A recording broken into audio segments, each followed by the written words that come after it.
उपासक की अंतर्दृष्टि कब आती है? सेवा, स्वाध्याय, सुमिरन, सत्संग, फिर अंतर्दृष्टि समाधि। जो सेवा में प्रमादी है, भगवत सेवा, गुरु सेवा, समाज सेवा, वो किसी मार्ग का पथिक नहीं है, किसी मार्ग का पथिक नहीं है। बड़े बड़े महापुरुष जो ब्रह्मबोध हो गए या भगवत तत्व में स्थित हो गए, उनको भी इस भगवत स्वरूप समाज की सेवा करनी ही पड़ी। शरीर में जब तक हमारे बल है तब तक हमें समाज स्वरूप, भगवत स्वरूप, गुरु स्वरूप, वो एक ही परमात्मा बैठा है, हमें सेवा में तत्पर रहना है। क्योंकि शरीर से बहुत जन्मों में अशुभ कर्म हुए हैं, उनका क्षय सेवा से होता है। प्रगट शरीर से जब हम सेवा करते हैं, इसका प्रभाव मन पर पड़ता है। जो हम क्रियाएं करते हैं उनका प्रभाव मन पर पड़ता है। यदि अशुभ क्रियाएं हैं तो मन गंदा संकल्प करने वाला मलिन होता चला जाएगा। शुभ क्रियाएं हैं तो थोड़ा पवित्र होता जाए। लेकिन आपकी शुभ अशुभ दोनों से परे क्रियाएं भगवत स्वरूप, तो आपका मन भगवत स्वरूप हो जाएगा। तब अंतर्दृष्टि खुलती है, एक एक इंद्रिय परम पावन हो जाती है। ये 7 बातें पूज्य श्री राधा बाबा आदेश कर रहे हैं, अंतर्दृष्टि खोलने के लिए है। साधक प्राणों की बाजी लगा करके भी इनका कभी उल्लंघन न करे तो 4 अनर्थों का अपने आप नाश हो जाता है। आगे वर्णन आएगा। प्रेम ही अंतर्दृष्टि है। प्रेम नेत्र, हरिवंश नेत्र, हिय के नयन निहार, अंतर्दृष्टि, ये एक ही शब्द के बहुत से पर्यायवाची हैं। प्रेम नेत्र कह रहे प्रेम न बाड़ी नीपजे, प्रेम न हाट बिकाए, राजा परजा जेहि रुचे, शीस दे ले जाए। समझो, प्रेम ये बाजारू वस्तु नहीं कि खरीद लोगे पैसा देके।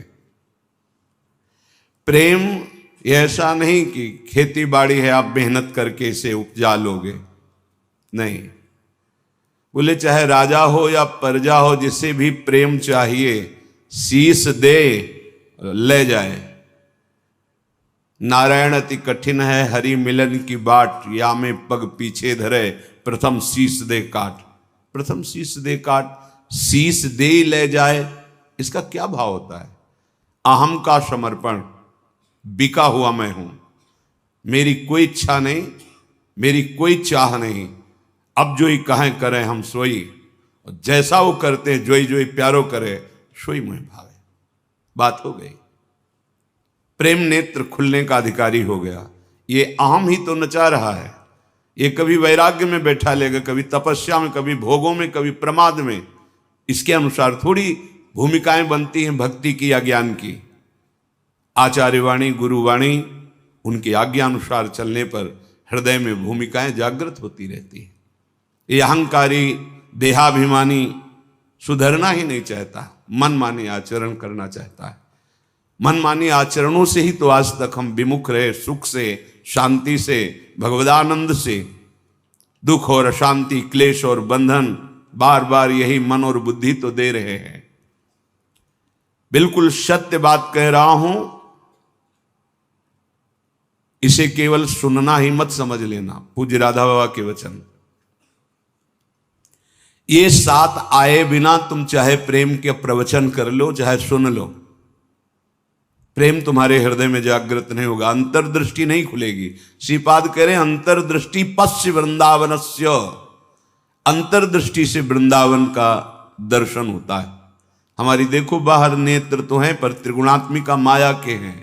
स्त्री दिखाई देती, पुरुष दिखाई देता है, जड़ दिखाई देता है, चैतन्य दिखाई देता है, अच्छा दिखाई देता है, बुरा दिखाई, ये कुछ नहीं। यहां सब चिदानंद वपु, प्रियाजू की सहचरियां और दिव्य एक पत्ते की कांति के बराबर भी महामहिम वैकुंठ नहीं है। ये वृंदावन है। वृंदावन द्युति पत्र की उपमा को कछु नाही, कोटि कोटि बैकुंठ हो तेईसम कहे न जाए। क्यों कि एक एक पत्ते और फूल में मेरी लाडली जू का प्रतिबिंब पड़ता है। पत्र प्रसून बीच प्रतिबिंब ही नख सिख प्रिया जनावे। कहां बैकुंठ में वो सुख तो सखाओं को भी अच्छा नहीं लगा बैकुंठ का। फिर नित्य प्रिया प्रीतम के अंग सेवी सहचरी भाव अलग। तो वृंदावन अंतर्दृष्टि पश्य। जब तक भगवत साक्षात्कार नहीं हो जाता तब तक बहुत सावधान। इसके बाद सावधान रहने की जरूरत ही नहीं। जैसे मन सच्चिदानंद प्रभु का स्पर्श करेगा फिर इसको विषय सेवन की स्मृति ही नहीं रह जाती। उसे उपरती अवस्था कहते हैं। एक होती त्याग अवस्था, ये साधक करता है। विषयों के प्रति आकर्षण है पर भोगूंगा नहीं क्योंकि मुझे भगवत प्राप्ति करनी है। दूसरी होती वैराग्य अवस्था, भोगों का सानिध्य है, ये भी जानते हैं कि हाँ ये भोगने में मन बुद्धि कहते हैं कि सुखद है पर नहीं, वो राग रहित हो रहा है। और एक स्थिति आती है कि भोग सामग्री सानिध्य है, ये भोगने वाली चीज इसकी स्मृति खत्म। जैसे विष्ठा देख करके भोगने की खाने की इच्छा नहीं होगी, वमन देखकर खाने की इच्छा नहीं होगी। मलवत वमनवत विश्ववत ऐसे यहां से लेके ब्रह्मलोक तक के भोगों का उसे त्याग हो जाता है, जिसे उपरति कहते हैं। भोग सामग्री है, भोगने की इच्छा ही नहीं है, ये बोध भी नहीं रहता कि ये भोगना चाहिए क्योंकि अखंड स्मृति जागृत हो गई आराध्य देव की। पहला उपासक को शांत लक्षण धारण करना है। काम आ रहा है, क्रोध आ रहा है, कोई गाली दे रहा है, विक्षेप हो रहा है, प्रतिकूलता आ रही, अपमान अनुकूलता आ रही, सम्मान। शांत का मतलब ना हर्ष न शोक, गंभीर, अंदर से गंभीर शांत। पहला लक्षण अंतर्दृष्टि खोलने के लिए।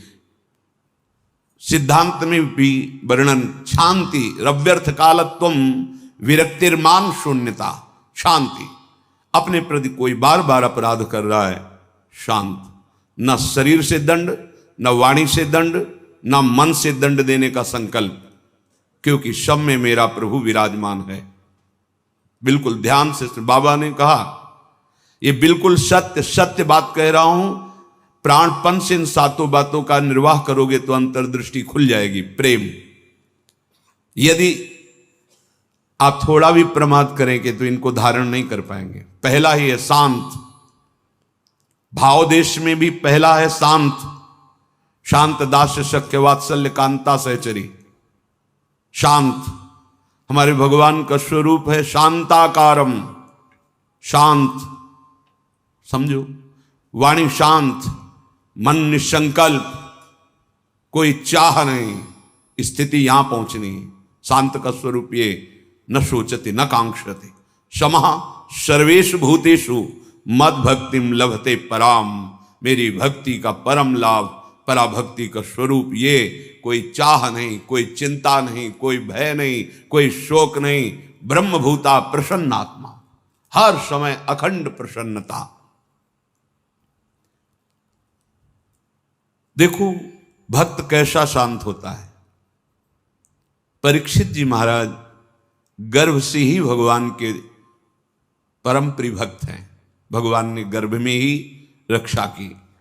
जब ये उत्तरा जी के गर्भ में थे, अश्वस्थामा ने ब्रह्मास्त्र संधान किया। कितनी बुद्धि बिगड़ गई थी। गर्भस्थ शिशु की हत्या सबसे बड़ा पाप होता है। भ्रूण हत्या, गर्भ हत्या, ये बहुत बड़े पापों में आता है। इतना बड़ा विद्वान क्रोध के वशीभूत होकर ब्रह्मास्त्र का संधान कि पांडवों का वंश ही विनाश कर देंगे। उत्तरा ने किसी अन्य का आश्रय नहीं लिया। जैसे द्रौपदी जी से चूक हुई, पतियों का आश्रय, सभा में बैठे हुए महापुरुषों का आश्रय, भुजाओं का आश्रय, दांत का, उत्तरा ने नहीं। जे ही देखा कि जाजुल्यमान ब्रह्मास्त्र गर्भ नष्ट करने के लिए आ रहा है, हाथ उठाया और तुरंत भगवान का हे करुणा निधान गोविंद। पूरा शब्द नहीं हुआ, भगवान गर्भ में ही प्रकाशित हो गए, आसपास गर्भ की रक्षा कर रहे हैं। परीक्षित जी गर्भ से ही भगवान के भक्त हैं। अधर्म का धन कोई भी हो बुद्धि भ्रष्ट कर देता है, बहुत इससे बचा जाता है। आप इससे समझिए अधर्म के धर्म का कितना प्रभाव होता है।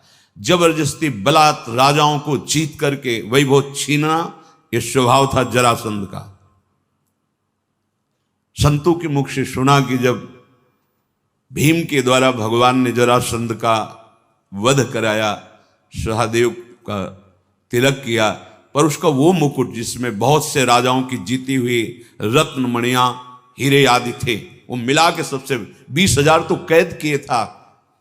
जैसे पशुओं की बलि देना हो, ऐसे वो बलि देने के लिए 20,000 राजाओं को। वही मुकुट एक दिन परीक्षित जी अपने मस्तक पर धारण किए। धारण करते ही शिकार खेलने का मन हुआ, चल पड़े शिकार। इतनी प्यास असह्य हो गई कि ऋषि आश्रम में गए। वो समाधिस्थ थे, अपने स्वरूप में स्थित थे। कोई है आश्रम में, मुझे बहुत प्यास लगी है। वहां तो समस्त इंद्रियां, मन बुद्धि सब चेष्टा रहित है, भगवत स्वरूप में एकदम डूबे हुए, बाहर से शांत, कोई चेष्टाएं न सुना रही न दिखा रही, कोई इंद्री काम नहीं करेगी, क्योंकि सौम अवस्था को प्राप्त समाधिस्थ महापुरुष। पता नहीं कैसे ऐसी बुद्धि बदल गई इतने बड़े महाभागवत की। उपेक्षा करके बाहर निकले, देखा एक मरा हुआ सर्प पड़ा था, ऐसे धनुष की नोक से उठाया और ऋषि के गले में डाल दिया।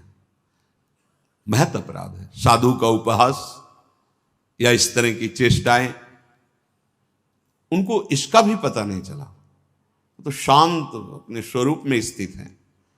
कुछ ब्रह्म ऋषि कुमार देखे कि राजा परीक्षित अंदर गए थे, बाहर गए तो कोई बात थी क्या, वहां गए तो देखा समाधिस्थ थे, उनके गले में मरा हुआ सर्प। तो ऋषि कुमार दौड़ते हुए श्रृंगी ऋषि जहां स्नान कर रहे थे वहां गए और कहा, राजा परीक्षित ने बड़ा उपहास किया आपके पिताश्री का, एक मरा हुआ सर्प गले में डाल दिया। इतनी बड़ी सामर्थ्य कैसे कि समाधिस्थ मेरे पिता का अपमान। तो क्या उन्होंने समझ लिया कि राजाओं के पास ही बल होता है, ब्रह्म ऋषियों के पास बल नहीं होता? नौ किशोर अवस्था है श्रृंगी ऋषि की, उसी जल से आचमन किया और कहा आज मैं दिखाता हूं कि ब्रह्म ऋषियों का बल क्या होता है। इसने मरा हुआ सर्प मेरे पिता के गले में डालकर एक ब्रह्म ऋषि का अपमान किया। मैं शाप देता हूं, आज के 7वें दिन तक्षक सर्प इसे डसेगा और कोई त्रिभुवन में नहीं बचा पाएगा। ऐसा ही हुआ और दौड़ करके आए और पिता के गले में लग गए। जब वो बहुत देर लिपट के रोए से तो धीरे धीरे वृत्ति बाहर आई। क्या हुआ, क्यों रो रहे हो? उनका ये परीक्षित आए हुए थे और आपके गले में मरा हुआ सर्प डाला, आपका अपमान किया। नहीं नहीं, देखो इसमें क्या अपमान होता है? गलती तो हमसे हुई, राजा भगवान का स्वरूप होता है। वो आए थे आश्रम में, अर्घपाद आदि देते, उनको जल पिलाते, उनकी सेवा करते। वो हमारे संपूर्ण प्रजा का शासन करते हैं, सेवा करते हैं, रक्षा करते हैं। हमसे गलती हो गई, रोना नहीं चाहिए। तब किसी ऋषि कुमार ने कहा ये रोए ही नहीं है, इन्होंने शाप भी दे दिया है। नहीं नहीं, निरपराध राजा को शाप कैसे दे दिया? क्या शाप? 7 दिन में तक्षक काटेगा। गजब कर दिया तुमने। अरे हमसे पूछ तो लेते। अब ये ब्रह्म वाक्य हैं, इतने बड़े ब्रह्म ऋषि वो भी नहीं काट सकते। अपने शिष्यों को भेजा जाओ और परीक्षित को सूचना दे दो, कोई उपाय कर लो अपने परम कल्याण का। 7 दिन में तक्षक सर्प आएगा और डसेगा। जे ही जाके वहां परीक्षित ने मुकुट उतार के ये क्या मेरे से, ये क्या हो गया? मुझे दंड मिलना चाहिए। बहुत पश्चाताप करे, ऐसा उपहास कैसे कर दिया, ऐसा अपराध कैसे कर दिया। इतने में वो शिष्य पहुंचे और कहा महाराज आपने जो गले में सर्प डाला, बालक होने के कारण श्रृंगी ऋषि ने आपको शाप दे दिया है। निश्चित आपको 7वें दिन महाभयंकर विषधारी तक्षक आएगा और डसेगा, आपको कोई नहीं बचा सकता। आप उपाय कर लीजिए भगवत प्राप्ति का। बहुत हृदय शीतल हुआ। वर्णन है। एकदम हृदय में शीतलता हुई, प्रायश्चित हो गया। तत्काल सर्वस्व का त्याग, सम्राट पद पर जन्मेजय का तिलक और गंगा के किनारे का 7 दिन तक भगवान शुकदेव जी के द्वारा गाई हुई भगवत चर्चा श्रवण की और बीच में प्रार्थना की थी कि भगवान आप चिंता मत कीजिए, ये भूख और प्यास मुझे अब परास्त नहीं कर सकती। जिस प्यास से पीड़ित होकर के हमने गले में सर्प डाला था, आज उसी प्यास को मैं पराजित कर रहा हूं आपके श्रीमुख से सुने हुए भगवत वचन। विचार करो, इतने बड़ा श्राप सुनने के बाद उनके हृदय में कोई शोक नहीं, शांत हृदय, 7 दिन कुछ खा पी नहीं रहे, शांत हृदय। भक्त का हृदय शांत होता है। उनके गले में सर्प डाला हुआ शांत नहीं हुए, कोई बात नहीं। अगर हम भगवत दर्शन करना चाहते हैं, महासुख में निमग्न होना चाहते हैं, दुख मिटाना चाहते हैं, तो शांत होना स्वभाव में लाएं। अशांत स्वभाव नहीं। अशांतस्य कुतः सुखम। अशांति अगर हृदय में होगी तो बहुत पाप बन जाएंगे, कड़ुआ बोलोगे, गंदे आचरण बन जाएंगे, हिंसा आदि दोष भी उत्पन्न हो सकते हैं। इसलिए पहला अंतर्दृष्टि खोलने के लिए शांत, हमारा भाव भी पहला शांत भाव। ये मार्ग का पथिक भी शांत मार्ग का पथिक है। शांत शब्द को पकड़ो, अशांति अंदर से है दबा लो। नाम जब कर रहे हो ये सब मिट जाएगी। बाहर से तुम्हें पहले शांति लानी, बाहर की क्रियाओं में किसी भी तरह से किसी द्वंद्व में तुम्हें अशांत नहीं होना है। वो तभी हो सकता है जब आप लक्ष्य बना लियो भगवत प्राप्ति, तभी सह सकते हो, कोई बात नहीं। भगवान इसकी बुद्धि में बैठ करके हमारे को सहनशीलता सिखा रहे हैं, इसीलिए निंदा कर रहा है, अपमान कर रहा है, अवहेलना कर रहा है। भगवान के द्वारा प्रेरित है या कोई कर्म हमारा क्षय हो रहा है, शांत। दूसरा है आराध्य देव के भजन के सिवा कोई भी एक क्षण व्यर्थ न जाने पावे। अव्यर्थ कालत्वम, कबहू काल वृथा नहीं जाए। सेवक जी महाराज पकड़ो, अंतर्दृष्टि प्राप्त महापुरुष ही जीवन मुक्त कहा जाता है। पकड़ो, कोई भी क्षण भजन के बिना ना जाए। शरीर से सेवा हो रही और अंदर ही अंदर नाम जब चल रहा है, प्रभु के लीला रस से भरे हुए पद गुनगुना। कितना सहज सरल भगवदानंद प्रदान करने का हमें साधन मिल गया गुरु कृपा से। सेवक शरण सदा रहे, अनत नहीं विश्राम। कै वाणी हरिवंश की, कै हरिवंश ही नाम। या तो नाम मंत्र चल रहा है और या वाणी जी गुनगुना रहे हैं, एक क्षण भी न जाए। देखो, प्रयास करो। गुरु कृपा बल में ऐसी सामर्थ्य, अहंकार में नहीं। एक क्षण भी भजन के बिना ना जाए, अंतर्दृष्टि तभी खुलेगी। तीसरा, ये विश्वास कर लो, संसार के किसी भी भोग में सुख नहीं है। कभी तुम्हें तृप्ति नहीं मिल सकती, क्योंकि है ही नहीं। ये भूत के लड्डू हैं, चाहे जितना खा लो पेट नहीं भरेगा, और ना खाओ तो ललचाते रहो। इसलिए तुम्हारा ललचाना ना हो, नाम जप करो। ये विश्वास करो महापुरुषों के वचनों से, भोगों में सुख नहीं है। कितना भोगोगे? महाराज ययाति ने अपने शरीर से तो यौवन अवस्था का भोग किया ही, अपने पुत्र की यौवन अवस्था लेकर फिर भी तृप्ति नहीं हुई। तब उन्होंने कहा, संपूर्ण संसार के ये सब भोग भगवत विमुख व्यक्ति एक को दे दिए जाएं तो भी वो तृप्त नहीं हो सकता, क्योंकि नहीं है।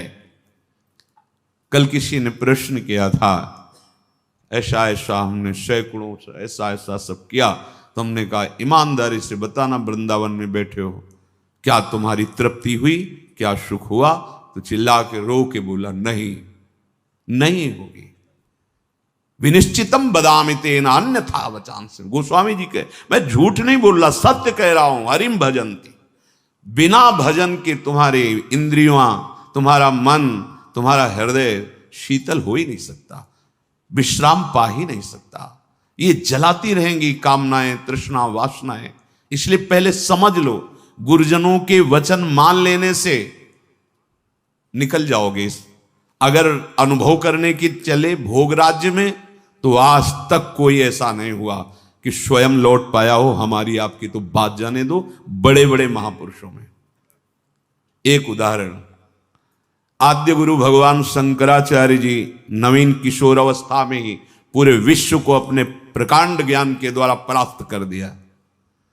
जब तीर्थराज प्रयाग पहुंचे, पूरे सन्यासियों का साथ में दल होता, मंडली होती, आगे भगवान शंकर साक्षात शंकराचार्यम, शंकरम शंकराचार्यम,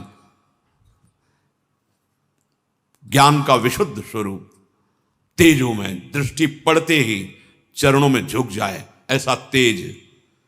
मंडन मिश्र नाम के एक बड़े विद्वान थे। भगवान शंकराचार्य जी ने उनसे कहा, सत्य को स्वीकार करो या तर्क। उन्होंने तर्क स्वीकार किया, पर ज्ञान समुद्र भगवान शंकर से कौन जीत सकता है, परास्त कर दिया।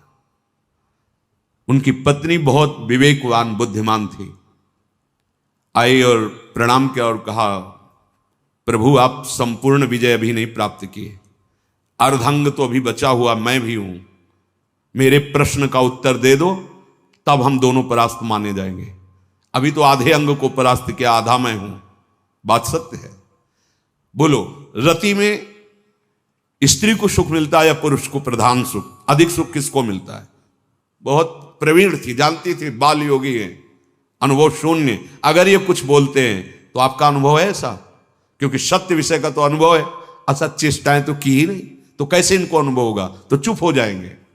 पूछा, मुस्कुरा दिए भगवान शंकराचार्य, समय चाहिए इसके लिए। हाँ देती हूं। एकांत हुए अपने सब संतों को लेकर और गुफा में कहा कि मैं शरीर छोड़ रहा हूं, ये सन्यासी शरीर है, महायोगी थे, मैं इसका अनुभव करके उसको बताऊंगा। आप हमारे शरीर को गुप्त रखना और ऐसी ऐसी पद्धति से सुरक्षित रखना, प्रकाशित ना होने पावे कि यह शरीर यहां है।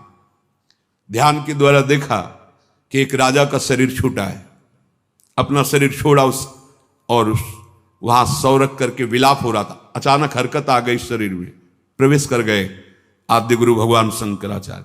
इसके पहले अपने शिष्यों को बता गए थे, मैं वहां उस शरीर में प्रवेश कर रहा हूं और भगवान हरि की माया बड़ी प्रचंड है, कहीं ऐसा ना हो कि उस वैभव सुख में राजी हो जाए। तो एक मोह मुद्गल स्तोत्र की रचना करके दे दी थी, ये आके सभा में सुनाना तो ये सब ठीक हो जाएगा।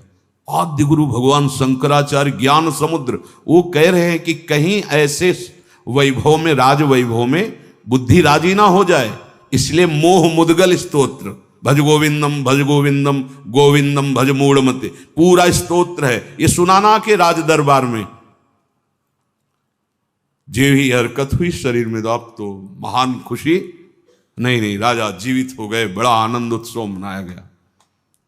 अब शरीर तो राजा का, लेकिन अंदर योगी, महायोगी, लौकिक चेष्टाओं का बिल्कुल ज्ञान नहीं।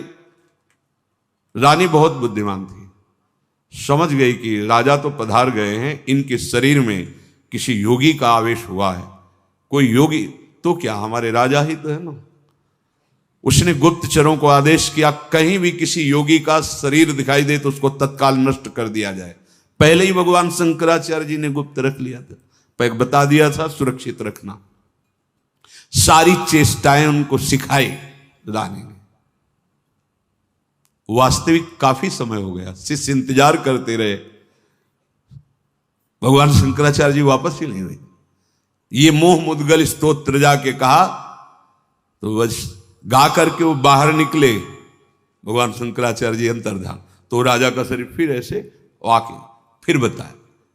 तो भोगों में और योग में दोनों के अनुभव करके बड़े बड़े महापुरुषों ने देखा, केवल भ्रम, कहीं कोई सुख नहीं। हम महापुरुषों के वचनों को माने, अनुभव करने के लिए ना चले। अनुभव करने के लिए जब गए तो आद्य गुरु भगवान शंकराचार्य भी अपने शिष्यों को मोह मुद्गल प्रहार करके मोह का नाश करना, क्योंकि उस शरीर में जाने पर हो सकता है मोहबद्ध कर, ये भगवान की प्रचंड माया है। तो गुरु वचनों को मान लो, शास्त्र वचनों को मान लो, अनुभव करने गए तो फिर फंस जाओगे। वो तो समर्थ भगवान है, लीला करके दिखा रहे हैं। अपने इतनी सामर्थ्य नहीं कि भोगों का अनुभव करके फिर उनका त्याग करके भगवत मार्ग में चले। जब भगवान शिव मोहिनी रूप को हृदय से लगाया, फिर आवेश हटा माया का, तब भगवान हरि ने कहा कि प्रभु केवल आप ही हैं कि मेरी माया का आकर्षण, और फिर अपने स्वरूप में स्थित हो गए। दूसरा इस सृष्टि में नहीं है, सृष्टि में नहीं। ऐसी प्रचंड माया भगवान की है। इसलिए पूज्य राधा बाबा कह रहे उपासक, तीसरा नंबर है, समस्त भोगों में कोई सुख नहीं है, ये मान लो। केवल शरीर यात्रा के लिए या अपनी धर्म पूर्ति के लिए, आप गृहस्थ में हैं तो धर्म पूर्ति के लिए, संतानोत्पत्ति के लिए वो आज्ञा शास्त्र की है, वो निष्पाप क्रिया है, वो आपको आगे बढ़ाएगी। भगवत मार्ग के पथिक को जितने से काम चल जाए कम से कम, उतना शास्त्र सम्मत भोगों को स्वीकार करके आराधना में बढ़ना है। शास्त्र सम्मत, तस्मात् शास्त्रम प्रमाणम ते। पहली बात तो भोगों में सुख है ही नहीं, ये बैठा लो। जितने से प्राण पोषण उतना अन्न डाल लिया, जितने से शरीर ढक जाए उतना वस्त्र धारण कर लिया। निरंतर निरंतर शांत और निरंतर, एक क्षण का अंतर न पड़े ऐसा भजन, और भोगों में सुख बिल्कुल नहीं है ऐसा। जैसे कोई दुर्गंध युक्त स्थान हो तो हम नाक बंद करके चलेंगे क्योंकि बड़ी दुर्गंध है। कोई मल बमन आदि पड़ा हो तो उस दृष्टि नहीं डालेंगे। ऐसे भगवत मार्ग में चलने वाले पथिक की दृष्टि बड़े से बड़े आकर्षणकारी भोगों के प्रति होती है, ध्यान रखना। रमा विलास राम अनुरागी तजत बमन जिम जन बड़भाग, वो देखेगा भी नहीं। ऐसे अगर आप किसी भी दृश्य को प्रियता से देखते हैं मोबाइल में, या ऐसे छुप के देख रहे हैं, भाई सामने तो देख नहीं सकते तो किसी ऐसी जगह खड़े जहां से शरीरों का आकर्षण देख रहे हैं, अपने आप का नाश कर रहे हैं, वो संस्कार बन रहे, तुम्हें गिराएंगे, यहां नहीं तो कहीं गिरा देंगे, आज नहीं तो कल गिरा देंगे। बहुत सावधान।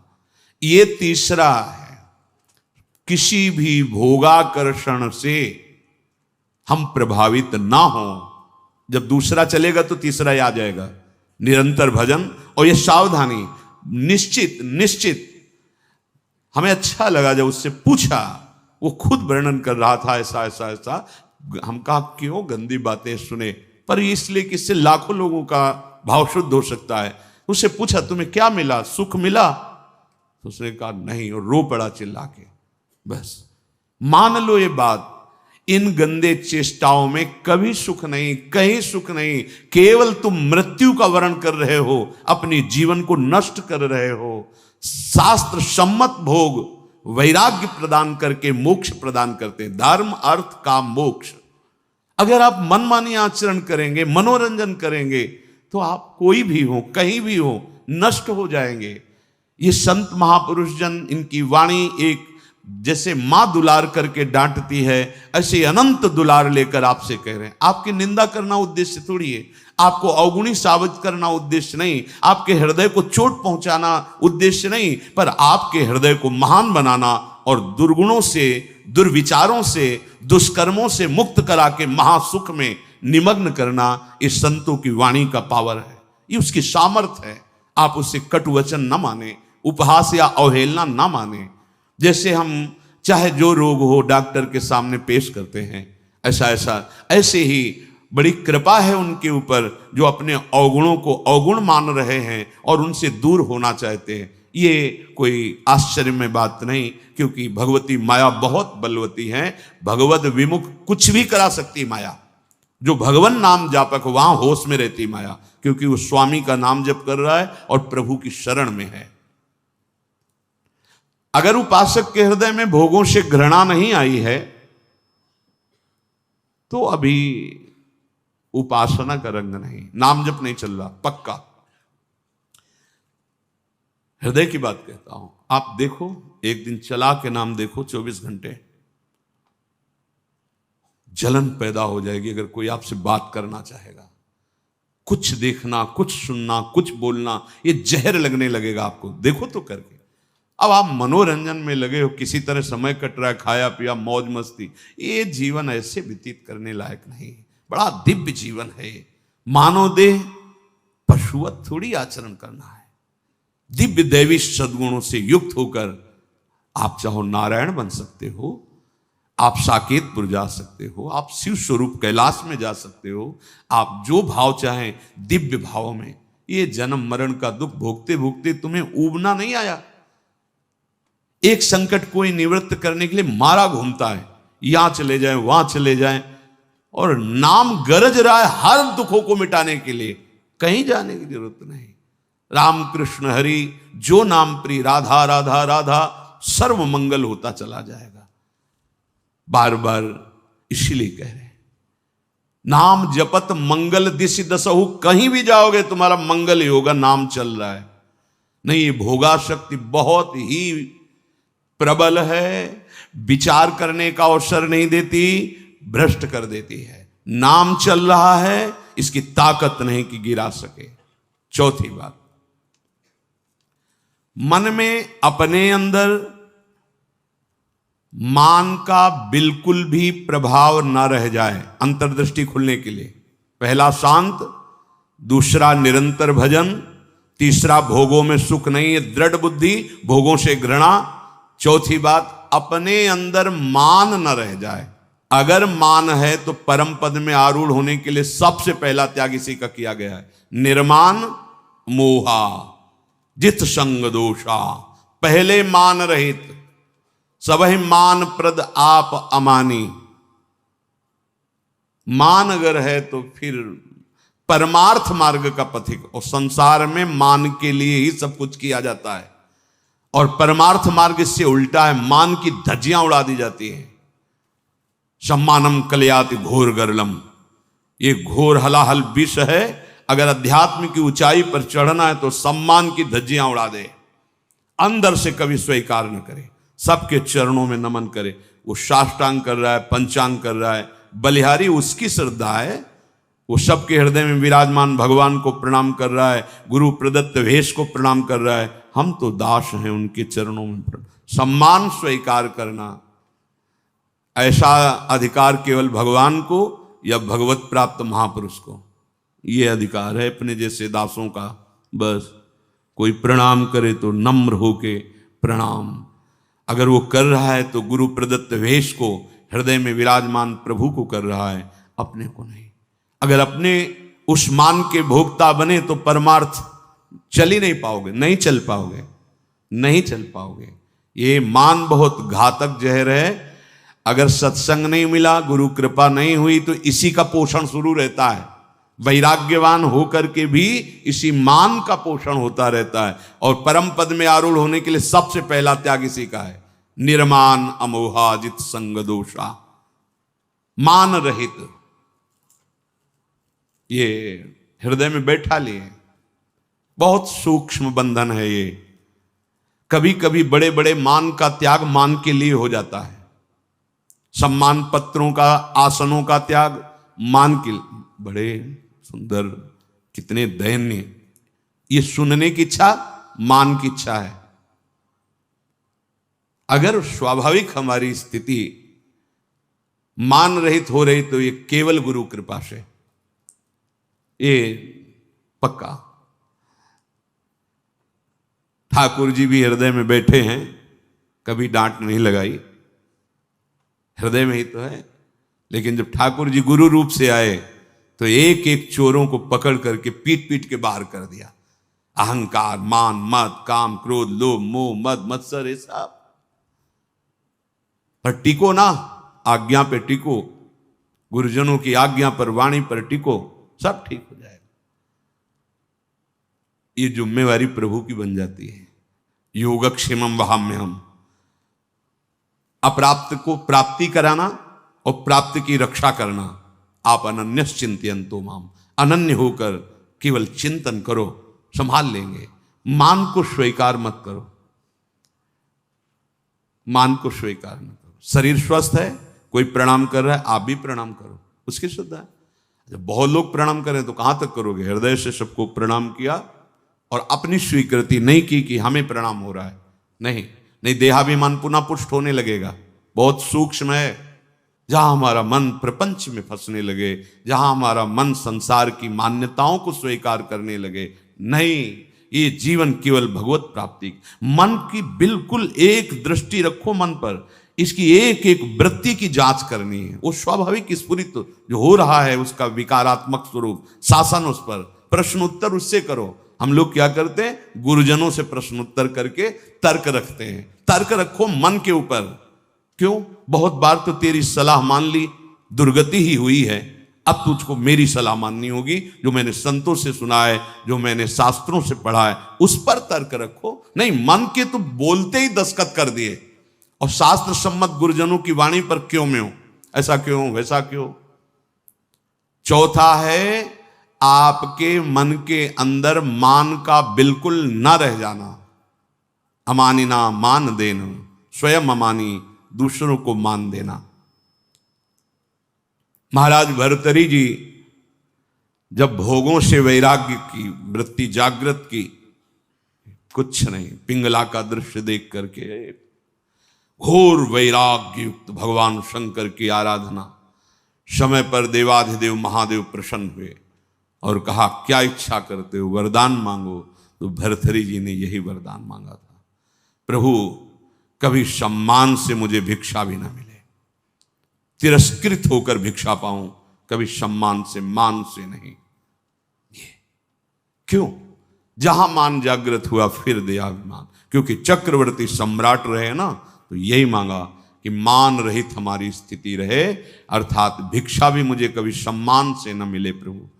और महापुरुषों के वचन, जिस गली में भिक्षा मांगने गए आपका तिरस्कार हुआ, अपमान हुआ, अवहेलना हुई, उस गली में जरूर जाना चाहिए। लेकिन उस गली को पहचान लेंगे, जाएंगे नहीं। और आओ बाबा राधे श्याम, बैठो कुर्सी में बैठो, एक गरम गरम बनाओ, वहां जरूर जाएंगे। नहीं, वहां मत जाइए। दरवाजे के बाहर से भिक्षा का अधिकार है, अंदर बैठना, कुर्सी में जाके बैठना, बात करना, हंसना, ये आप अपने लिए वो बीज बो रहे हैं जो परमार्थ को नष्ट कर देगा। गुरुजनों का आदेश है, भिक्षान्न केवल गेट के बाहर से, राधे श्याम 2-3 आवाज लगाई, अगर कोई ग्रह निकला भिक्षाम दे, ली रोटी चल, नहीं बस 1 2 3 आवाज लगाई, बाहर मिला मिला, नहीं मिला भूख पा लिया। तब भगवान अधीन होते हैं ऐसे भक्तों के। मन में मान का बिल्कुल न रह जाए आदर, बिल्कुल। 5वां, दिन रात में प्रतिपल ये भरोसा दृढ़ हो जाए भगवान हमारे साथ हैं। प्रेम दृष्टि खुलने का ये राधा बाबा का आदेश है। रात दिन तुम्हारे अंदर ये भरोसा हो जाए कि दिखाई तो नहीं दे रहे, भगवान है निश्चित हमारे पास। हमारी वाणी जी कहती है, नाम वाणी जहां श्याम श्यामा तहां। नाम चल रहा है तो तुम्हें दिखाई देंगे आगे चलकर, अभी पहले पाप नष्ट होने दो, अनर्थ की निवृत्ति होने दो, फिर देख लेना। पर तुम्हें ये विश्वास करना है आज सुन के, हर समय भगवान हमारे पास हैं, हमारे आराध्य देव हमारे पास हैं, हमारे पास हैं और निश्चित वो मुझे मिलेंगे। 5वां है, निश्चित मुझे मिलेंगे, वो हमारे आसपास ही हैं, वो हमें देख रहे हैं। विश्वास करो, हमारे आराध्य देव आसपास हैं, मुझे देख रहे हैं और मैं उन्हें जरूर देखूंगा, अर्थात निश्चित भगवत साक्षात्कार होगा। 6, माला संख्या पूरी करने वाली यहां बात नहीं है, वो तो प्रारंभ की होती है। यहां बात है कि प्राण छूट जा सकते हैं लेकिन भजन नहीं छूट सकता, ऐसी दृढ़ता पूर्वक भजन। दूसरा था निरंतर भजन, अब इसमें दृढ़ता पूर्वक भजन। दृढ़ता इसलिए 6 नंबर मानो उसी की व्याख्या का रखा है। कोई प्रलोभन आ सकता है जो आपके भजन को रोक सके, क्योंकि माया बहुत बलवती है। कोई वासना दबी होगी, वही वासना का सारा भोग सामग्री फ्री, एकांत भोगो इसको, क्योंकि आप बहुत ऊंचाई पर चढ़ने जा रहे हो, भोगो इनको। लेकिन भगवत साक्षात्कार करने वाला किसी प्रलोभन में प्रभु देखो, त्रिभुवन की राज्य लक्ष्मी देने पर भी आधे पल के लिए, याद हो गया होगा आपको, सैकड़ों बार कहा है, आधे पल के लिए भी अपने प्रभु का विस्मरण नहीं। इसे दृढ़ता कहते हैं। और भयानक से भयानक पीड़ा और कष्ट होने पर भी प्रभु का विस्मरण नहीं। देखो यहां तो जरा सा कुछ विक्षेप हो गया तो भजन ही नहीं है, भजन ही नहीं है। वैसे ही भजन ने बिना विक्षेप के, फिर शारीरिक कोई पीड़ा, कोई बहादुर आदमी वही होता है जब उसके घाव लगते हैं ना रणभूमि में, तो उसको और आवेश आता है शत्रु को मारने का। ऐसे ही उपासक होता है, बुखार है, कष्ट है, पीड़ा है, नाना प्रकार के दुख हैं, उसको और आवेश आता है, पहले से भी और अधिक नाम जप। ये जीतने का मार्ग है, हारने का नहीं। जीतो, हर विषय को रौंदो, हर विक्षेप को रौंद दो नाम बल से। भजन नहीं छूट, नहीं मन लग रहा चिल्लाओ राधा राधा राधा राधा राधा। ऐसे अगर तुम मन फंसा लेगा, जान गया कि जरा सा दुख दो भजन छोड़ देगा। नहीं, बाबा कह रहे हैं ऐसा भजन सुर, पहले तो निरंतर भजन का आदेश दिया, ऐसा भजन जिसमें इतनी दृढ़ता कि चाहे प्राण चले जाएं, संख्या वाली बात हम नहीं रह गई, चाहे प्राण छूट जाएं तो वही बात अलग। जैसे एक जगह महापुरुषों के वचन सुने थे, या तो गाढ़ नींद में हो तो तुम्हारी बात अलग, और या मृत्यु में मूर्छा में हो तो तुम्हारी बात अलग। नहीं, अगर चेतना है तो नाम नहीं छूटेगा, चेतना है तो नाम नहीं छूटने देंगे। ये थोड़े दिन तुम्हें कठिन लगता है, जहां अभ्यास हुआ मस्त हो जाओगे, देख लेना, निहाल हो जाओगे। ऐसी बातें कोई प्रयास नहीं करना पड़ेगा। जैसे पलक झपकने का प्रयास आप नहीं कर रहे, जैसे दिल धड़कने का आप प्रयास नहीं कर रहे, जैसे श्वास प्रश्वास में आप कोई प्रयास नहीं कर रहे, ऐसे। और जहां भजन शुरू हुआ तो जैसे भोजन आप करते हो पचा लीवर देता है, ऐसे नाम आप जब करो सारे दुख नष्ट कर देगा, नाम पचा देगा, सारे कर्मों को भस्म कर देगा। दृढ़ता, अभी हमारे अंदर दृढ़ता नहीं, थोड़ा सा व्यवहार, थोड़ा सा सम्मान, थोड़ी सी प्रतिकूलता, अपमान भजन छुड़वा देगा। देख लो, ऐसी दृढ़ता की प्राण निकलने की भी बात हो तो राधा राधा राधा, नाम नहीं छूट सकता। सातवां, जहां भगवान की लीलाएं हुई उनमें अत्यंत आसक्ति हो जाना। ये ब्रज 84 कोश भगवत लीला क्षेत्र है, इसमें आसक्त हो जाना। भले आप नहीं रह पा रहे हैं, लेकिन आप कहीं भी हो, आश्रय इधर हो वृंदावन, जब आपको छुट्टी मिली भागे वृंदावन, एक दिन ही सही परिक्रमा लगाई, दर्शन किया, सत्संग किया। भगवत लीला स्थलियों में आसक्ति, आसक्ति का मतलब होता है फिर और कहीं जाने की इच्छा नहीं होगी। जैसे विदेश में गया हुआ आदमी छुट्टी पाया तो अपने देश जा, तो अपने घर की बात सोचे, घर जाना है, ये हमारा घर है वृंदावन। हम भूल से माया में अनेक संबंध स्थापित करते हुए भटक रहे हैं। आ जाओ, हरि और किशोरी जो ललिता विशाखादि सखियां, दिव्य वृंदावन, ये हमारा घर और ये हमारे घर के जन है। आए मिले परिवार आपने, हरि हंस कंठ लगायो, भाग बड़ो वृंदावन पायो। ये 7 बातें जब कोई धारण करता है और 4 विघ्नों से बच जाता है तो उसके हृदय में अंतर्दृष्टि प्रकाशित हो जाती है। ये 4 दुष्कृत हैं, अनर्थ, ध्यान से सुनना। ये 7 बातें स्वीकार करनी है और इन 4 बातों से बचना है। पहला है दुष्कृत जात अनर्थ। पूज्य श्री राधा बाबा, पूर्व जीवन में जो हमसे पाप हुए हैं, बड़े बड़े बुरे कर्म हुए पूर्व में लाखों अनंतों जन्मों का बात आ गई। अभी अज्ञानी जीव ऐसे तर्क करते हैं, कौन जाने पीछे कर्म हुआ है कि नहीं। अभी नया बच्चा जो प्रकट हुआ वो किसी विद्यालय में तो नहीं गया कि शिक्षा दी गई हो, आप ऐसे करो वो भयभीत हो जाए, मतलब जानता है भय का क्षेत्र है। मां जब दुग्ध तो पीने लगता है, इसका मतलब ये पूर्वाभ्यासी है इसका, दुलार करो, ऐसे पुचकारो, वो किलौरे। इसका मतलब है, जानता है इसे प्यार कहते हैं और ये इसको प्रहार कहते हैं। वो बड़ा पुरातन है, कपड़ा नया बदला हुआ है, अभी जीव नया है। कर्म भोग जब होते हैं, कई प्रश्न करते हैं कि अभी तो 10 वर्ष का बालक था, उसने इतना बड़ा पाप क्या किया, ऐसा। तुम क्या जानते हो? कपड़ा 10 वर्ष का है, लेकिन पहनने वाला बहुत पुरातन है। वो भगवान का अंश है, न जाने कितने शरीरों का त्याग करते हुए पाप कर्म किए, तो वो उसको दंड मिल रहा है। महापुरुषों के वचन, ये अज्ञानी जनों के ऐसे तर्क होते, कैसे उनको समझाए।